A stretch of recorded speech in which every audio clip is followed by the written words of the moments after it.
Welcome to the Nocebic podcast. We're the podcast for health professionals and the wider community. Look to explore diverse ideas in health, ask some hard questions, and have some honest conversations. My name is Archie. I'm an EP based on cities, island beaches, and joining me as always is the Allied Health business owner, Andrew. Andrew, how are you? Good, how are you? I'm very well. Andrew, we have a returning guest. And this might be only the second time we've had a returning guest. And it's not someone who works with us, which is very exciting. Because Sara Woodroffe is back from Melbourne. Yay! Welcome back to Thank the room. you. To a different consult room today. Yes, we're moving it around. Because there's now a kids' table in the room we were doing it. Apparently we Yeah. now do pediatrics. Well, apparently we All right. So we couldn't, the podcast room has been taken by the OTs, which is so rude of them, but, you know. Yep. So you've stolen the physio We've space. stolen the physio room. We have the mics and the beers on the physio bed. So don't tell the physios if there's any little The little rings. beer marks on it afterwards. It'll Yeah. help. Yeah, we won't tell them what it is.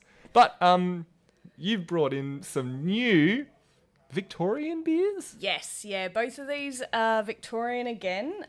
Sadly, these will be the last time you will be able to drink these beers because both these breweries are closing down. Oh, wow, that's sad. So there seems to be a trend in Victorian breweries at the moment that the story goes that essentially the excise tax that was able to be put on hold during COVID, the government has said you now need to pay that back. What tax? So there's an excise tax on alcohol. And what beers pay is different from what I'm told, I'm not an expert here, is different to wine. And I believe beer and spirits pay a much higher tax. Then why? And they are all struggling. So you can imagine the ones in Melbourne that had been closed for extended periods Yeah. of time as well. So Yeah. we're really just, whatever they could sell in cans was what was keeping them going. And then, they're shutting down now. So Deeds, this first beer, they actually tried to sell the brewery for a good few months. And then it did not sell.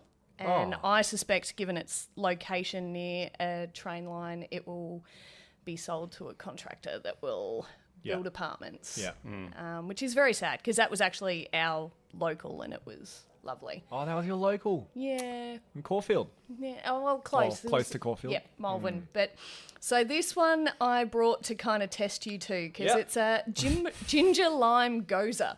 Doesn't taste like beer is my first thought at all. Correct. 100%. I don't even know what I'm drinking here.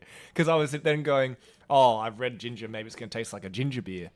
But I don't think it really tastes like a ginger beer either. No. No, so a Gose is a salty sour. Okay. Salty sour. Yeah. Right. Don't think I've had many sour beers. No? I had a pickle beer once. Oh, that one's weird, isn't it? Yeah, it's super weird. And that one hurt the nostrils. It hit you. And oh my God. This one, I don't even know. No. Andrew, what are you tasting? Just has a funny little name. You said that, and then the first thing that came to my mind was I'm tasting ginger beer. Yeah. But it definitely smells that way. It smells very gingery. Yeah, like a ginger beer, maybe like ginger beer, spiced rum and dry. Yeah, so you can get that kind of saltiness Yeah. that's in there as well. So that's this one. A Gose by any other name. Yeah, right. Great. Very good. Well, thank you for coming back. Sarah, you've been on a bit of a road trip. I have been on a bit of a road trip, cruising around the ACT and New South Wales, checking out different EP clinics and meeting different EPs, some of them that work online, on the road, in clinics, in solo clinics, bigger clinics, gyms. It's been great to see the diversity that's out there. How many of these people and these clinics did you know personally before you went and visited them? One. Wow. Yeah. So one of them in Canberra, he used to work with me at a clinic in Melbourne before we both started our businesses. And then once he moved back to Canberra. We've talked an awful lot because I did a lot of mentoring for him when he was a new EP, and then once he started to open his business, I'd already opened mine. So, lots of advice that I could give along the way there. I'm sure you've had the same, Andrew. Yep, people are always asking for tips. Yeah. So then how did you reach out to these other EP businesses, and were they receptive to you coming in? Yeah, for the most part, really receptive. So one of them, I just was the day before I was leaving, I realised that she was on the road trip up. She works online, and so I just messaged her and I'm like, I saw somewhere you live here. I don't know if you still live there. Is it okay? And she's like, sure, come on down. So yeah, everyone's been great. Been all the way up to Newcastle and then back down here. I was over at Fit Clinic earlier today. Nice. Yeah. Very good. Quite a diverse. It's amazing how broad the application of exercise physiology is. If you had to identify one or two things that have been the most, or maybe not eye-opening, I don't know if it's been an inspirational journey to go places, but just like the most interesting things that have been different from what you do at Simply Stronger, what do you reckon it's be? I mean, it's really cool when you see clinics like you guys do it as well that are multidisciplinary as well, and I'd love to try and figure out how that could work at Simply Stronger. We've had physios in the past that have indicated that they would be keen, but realistically the role that they actually wanted to fulfill was that of an EP. They weren't going to be doing hands-on, and what I would see is that difference, which in the business structure, I think you need that point of difference. Yeah. So that's been really interesting. It was great at Fit Clinic today. I've always wanted to bring Simply Stronger into the gym space and actually open it as a gym. And when I was actively looking at that, we went into a pandemic and opening a gym was not an option. So we opened as more of a gym type space, but no gym members or anything. So everything's still supervised in that space. But it was cool to see how they run that in that way. Whereas there's been other clinics that run it as a gym, but it's there's a capped membership and there's certain times that they can come and go. And I think that's to facilitate as well, because there's a lot of very expensive equipment that you have in that space. So being able to capitalise on some of those quieter times could be really useful too. Then without compromising having a private gym space that one-on-one clients come into and you go, oh, there's someone using that piece of equipment that we wanted to use, kind of thing. Andrew, when you first brought on another discipline, what were your learnings from that? What did you start with? We started with... Was it naturopathy? Naturopathy. Yeah. Yeah. We started with a naturopath, which was great because we, at the time, we didn't have any established connections around giving people nutritional advice. My experience personally had been seeing a naturopath and had very positive results.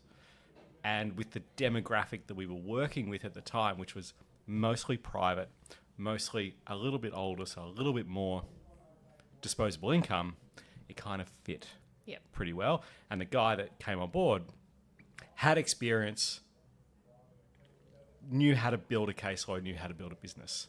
So it actually worked fairly well. As we grew and decided that we were just going to be allied health and sort of move alternative therapies away from what we did, which was also the time that the NDIS kind of kicked off for us. Then we made the switch away. We said, like, okay, it doesn't really fit within the model anymore because our clients couldn't get referred as easily from EP to naturopathy as they would to a dietitian. So it was kind of like a business move to move in a different direction. But I think your comment about physio is kind of spot on. Like, I know that there is a big movement at the moment for more physios to be more exercise based, which is great. Yeah. Challenge is that the perception is that physio is still a hands-on modality, and then trying to match up the expectations of a client and what they're going to get delivered when they come and see a physio. Like sometimes there's a huge overlap with EP, and that just doesn't mesh with what their expectations are going to be. If the client can't really tell why I'm seeing this person versus this person, that would make it quite complex. Last year I was in Brisbane and I went to Pair Exercise Physiology and Esme and her team there, and it's really very clear what the physios do because it's all women's health. So each of the physios has their different role within that women's health bubble that they specialise in, as well as still being involved in the movement, the movement side of it, while the EPs still do the movement in the Pilates room, but they also have their gym space that they work out of. So in that model, it's really quite clear. But I think in our spaces, it could be tougher to have that balance.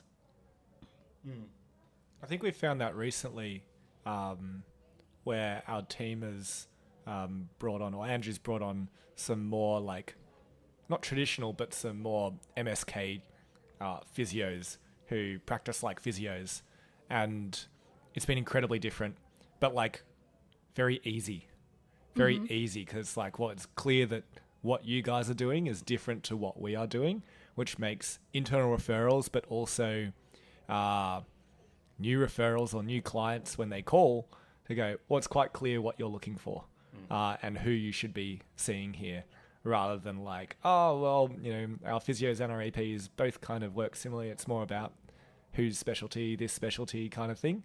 It's like, no, this is a physio client and this is an EP client, which has actually been really nice to have some clarity around a bit that. of clarity. Yeah, because it is getting very cloudy. It is, and I think it's okay that we have that crossover. I think from a business owner's perspective that if we're going to bring in a physio, I want them to be a point of difference. I don't want them to muddy the waters and do the same thing that we do. They need to have that point of difference. But some of that would come back to how you see yourself as an EP as well. For some people, they run their practice in a very clinical space, while others would run it, just out of a medical practice, that they're in just a single room and they're really giving programs and education and doing lifestyle change, while others see themselves as a coach or more like a specialised personal trainer, which is the term that we use at Simply Stronger when we're talking about the more ongoing outside of that initial acute clinical space, where we're seeing people can always be discharged into that ongoing space because exercise is something that they need every week. Which absolutely then means like your title as a accredited exercise physiologist can mean many things, and you can wear like many different hats as well, which I guess comes back to the different clinics that you went to, that the different clinics you go to, EPs can be a very, very different job or a very, very different service based on your environment, what this person has done further training, what their experience is, and what kind of EP hat they want to wear. Some EPs are incredibly resistant to being called a specialized personal trainer. Yeah, or a personal trainer or a coach or anything at all. Yeah. Like they are EPs, and I'd hazard a guess that they are the ones that are in trousers and proper shoes as opposed to my leggings and runners. Yes. But I came from more of a personal training background. That's what I did while I was a student, and as a Musk-based practitioner, that's really what I did, just with more knowledge and more awareness, and it's what carried through for the vast majority of my career. Little side-junked into prostate cancer while I was finishing my master's, which was really, really interesting. But for the most part, it was musk. And musk is, let's be honest, it's the basis of all of it anyway. If you understand that, you can really treat a lot of other spaces. But, it never bothered me being called a coach or a PT. Early in my career, I would probably still try and correct people and go, no, I'm an exercise physiologist. I know it's a mouthful. Try EP instead of PT. Yeah. But not an American PT, because that's a physical therapist, which is something I also not. It's like, it's too confusing. Yeah. There's so many different ways to describe things.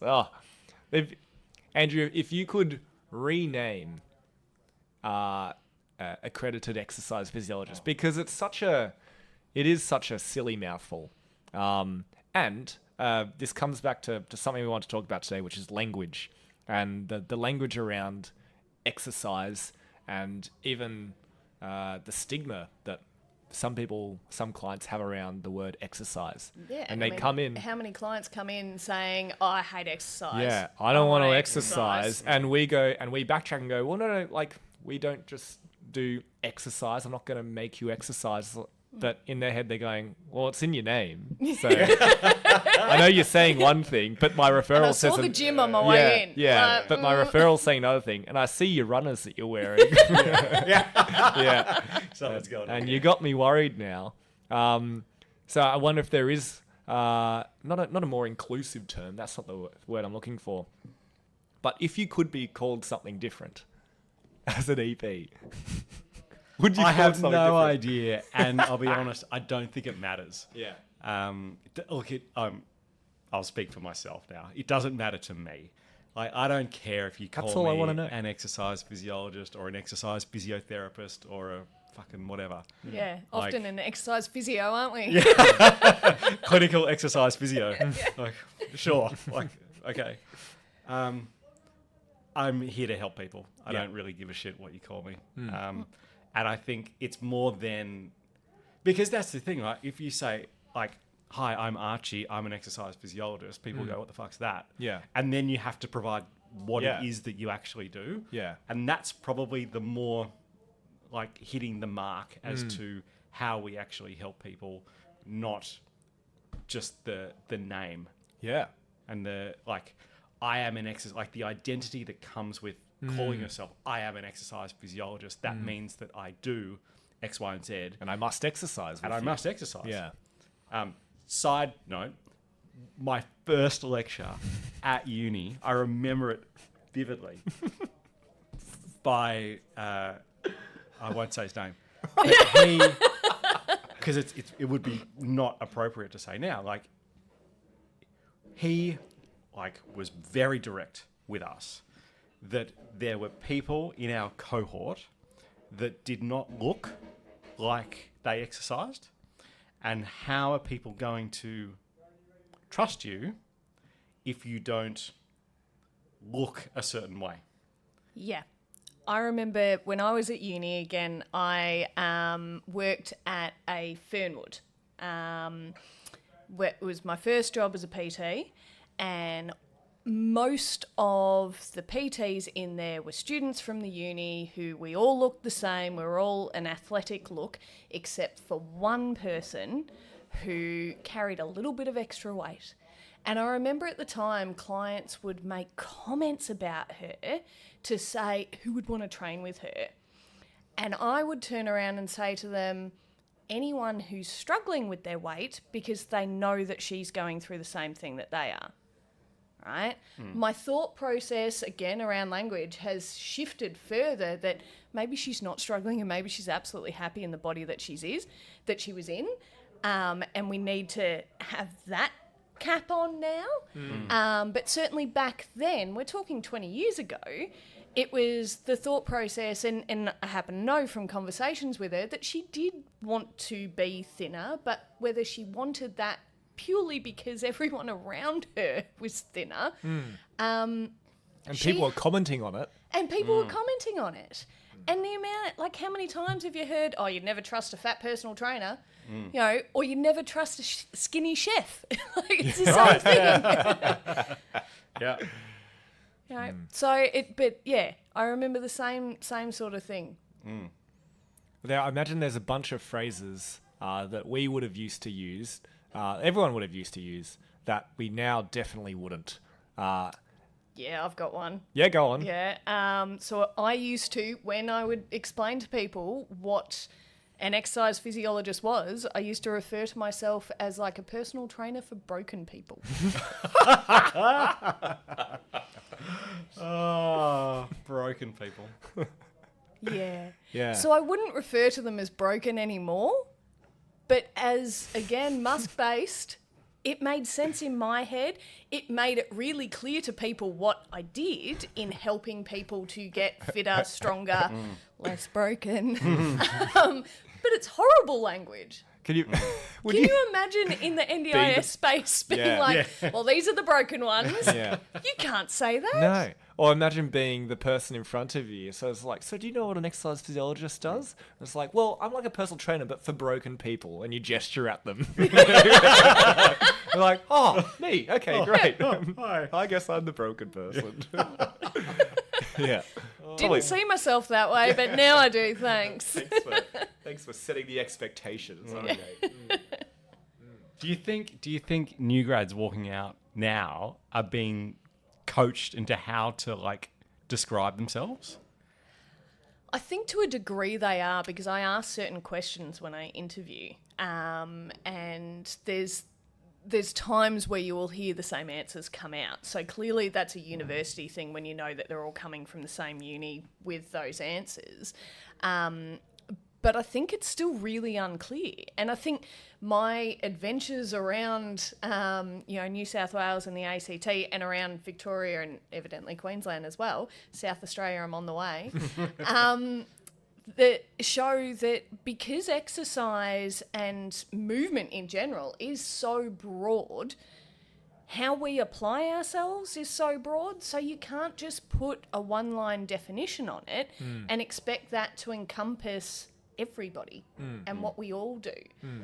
You know, I went and visited one EP who has just a small room with some lifting equipment, a Pilates reformer that she can fold up against the wall, and it is all about body positivity.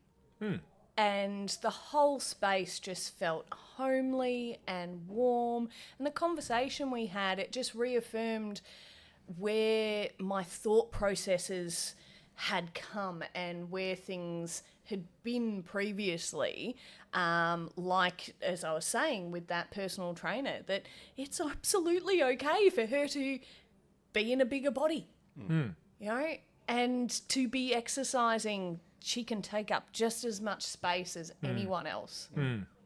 One that I definitely learnt at uni and then have definitely moved away from, which is more about an identity thing, was I always thought, uni always taught us our job as exercise physiologists was to prescribe exercise as medicine. Oh, yeah, that comes in. Which, what do you believe an EP is? yeah. I believe that exercise is medicine. yeah. This is basically like Make America Great Again. It feels like the same kind of thing. But ESSA is saying exercise as medicine. But which just has... I really dislike that term so much because, one, I don't want to be known as... My job is that I just prescribe exercise because ChatGPT can do that. Like you could put in a goal and an injury or a medical condition and go, prescribe me an exercise program. And it will spurt out something that would probably be about par for what, new EP might do. Because... It's got access to all the same resources that new EPs do. Yeah, absolutely. / like, I definitely and just... quicker. I definitely just Googled shit when someone came in with something I didn't know and go, wait, what is this? And wait, what's like the exercise protocol for this thing? I was like, oh, here, found one from this, article or from this like sports medicine clinic. Cool, I'll do that. It's like, guess what? ChatGPT also has that. So if your job is just prescribe exercise, well, you're not doing anything particularly special there then. So then and then the other part of that is that if you say, I use exercise as medicine, the word medicine just makes me think about drugs and prescription medication, which sounds horrible. It's like, I want nothing to do with that at all. So that's something that all EPs feel like they come out with, and that's how I describe my job. And neither do your clients. Like, if you said that to a client, they'd fucking roll their eyes and probably walk out the door and not come back. Yeah. Like, people don't do exercise because they want it to be medicine. Yeah. They do it because they want it to be enjoyable, and social, and fun, and help them work towards things that are meaningful to them, not because somebody wrote some shit on a piece of paper. My doctor tries to prescribe me medicine and I hate it. Yeah, but you've been going there for fucking 20 years, so that's what's going on there. Or now that drug that you don't want to take is something you have to do and it makes you uncomfortable and sweaty. So let's do it. It's like, no. And it's not as quick as just taking that pill. Yeah, it takes way longer. Yeah. And it costs more money because it's not covered by PBS. It's like, oh, God. Where are the actual benefits to this? In about 6 to 8 weeks. So good luck. Oh, dear. So, yeah, don't like that. Andrew, any terms that you can think of that you used to use? Look, I mean, I was a strong advocate of the functional movement screen for many years. And screening people and giving a score and classing things as dysfunctional, like guilty, 100% for many years. That kind of language is so strong, right? Like you dysfunctional. You throw like a negative term at someone, and you throw some positive terms, the negative one just sticks. I imagine like you would have used that all the time, right? Because that's 0 to 1 is dysfunctional and weak, right? And you can show the picture. It's like, look, I took a photo of you. There's a photo of the person in a book. Look at all the things how broken where you you are. Yeah, look at it all. I can point it out. It's like, oh God, that's not a good thing to say to people. You're dysfunctional and you should be a 3, but you're a 2. Like, oh God. Like, yes, I was led astray by whoever created that. I mean, that's just was the easiest. Well, not the easiest. That was but it was a way of prescribing, right? You were testing things to be able to make a prescription based on what you were finding. We still do similar things today. We just use different tests and we have different justifications for it. I had a client a few years ago. He had all sorts of stuff going on in his back, lots of disc stuff and degeneration. Ooh, love that term. Strong word. Negative term. Sticks forever. I said to him at one point, while he was lying on a reformer, just moving up and down, and I said, can you paint me a word picture of what your back looks like? And he said, do you mean the broken bit? Ooh. And I said, no, your whole spine I'm looking for. And he said, all I can picture is what they showed me on the MRI.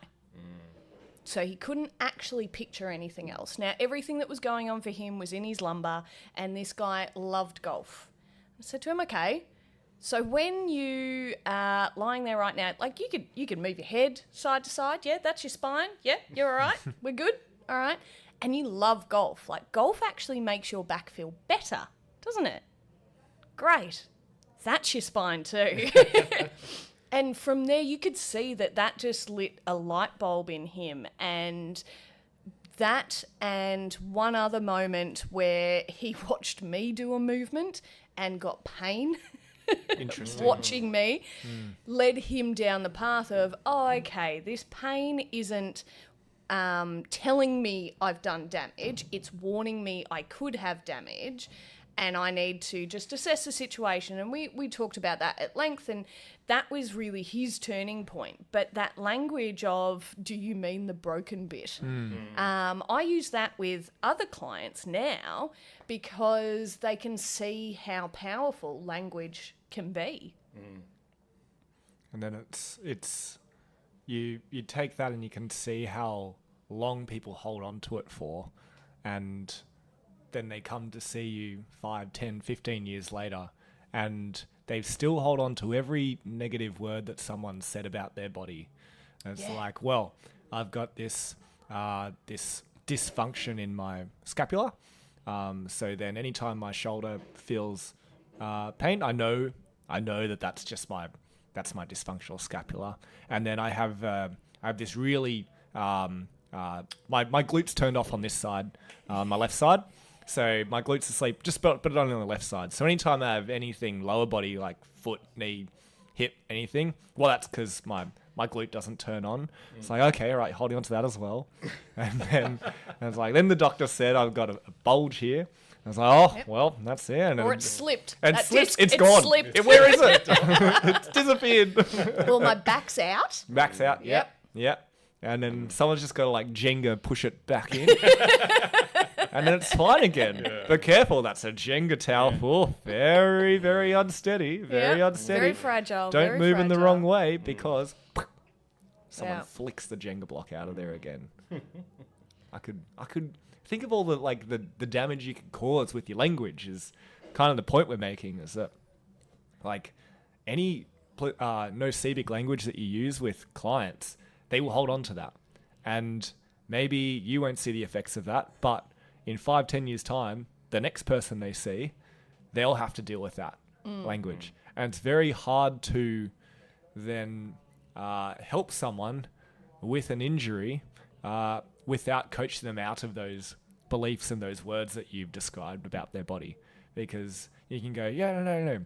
Strengthening your body and walking and lifting is going to be really, really good for your back. But it's like, yeah, but it's broken. Yeah. It's like, how can I lift anything if I'm broken? How is deadlifting going to like unbreak my back? And it's like, you can't overcome that. You can't beat that until you actually explain that it's not and give them a new belief. So you can't just go, just don't believe that. You have to replace that with a positive thought about their body. I mean, that was the guy who watched me. So he watched me do like a forward fold movement, got pain in his back, told him that that's not, he's not moving. Yeah. How could he possibly be getting pain from that? Because he can't possibly be doing damage right now. And that told him that movement wasn't necessarily bad for him, that he just needed to figure out how to ease his body into it and to find the way. And let's start with the things that do feel good and build from there. But how often do you get clients, like I would bet it would be every day, oh, my bad leg, my bad hand, my bad whatever, always with this good versus bad. Yeah. So then what would you use if someone says, well, my bad leg, it's never going to be the same as my good leg. So you mean your left leg? Yeah. Okay. Add a bit of humour, go directly at it and call them out every time, basically. Yeah. In a gentle, loving way. But yeah, just remind them that, if you had 2 children and one was acting the way you wanted and one was not, you don't refer to them as your bad child, do you? That's correct. Do you, Andrew? Depends, Archie. Depends on what. Sometimes. Depends on who you're talking to.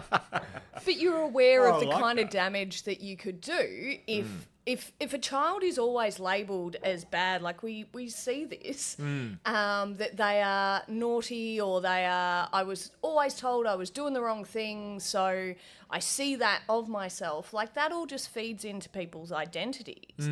So being able to unpack that and give them permission that doesn't have to be your identity, that leg that isn't functioning, whether it's as optimal as the other one or whatever the case may be, that leg is fine. Yeah. Right? And it's yours. Yeah. And treat it well because Yeah. you're not getting another one. Yeah. Don't give that leg an identity that Yeah. that's going to have childhood trauma about in the future. That wouldn't be good. Yeah. Don't want your leg to have trauma. Hold on to that future in life while they're an adult. Yeah? Andrew? Hey, I'm getting old. Leave my legs alone. Hey, old is just another word. Yeah, Right? true. Yeah. You're a young person in their 40s. Hey, I'm 39. Oh shit! Never mind. Shush. Are you? Yeah. Oh, you've hurt I me. actually don't know how old you are. I can't keep up with things. Anyway, there's some good stuff about language, hey?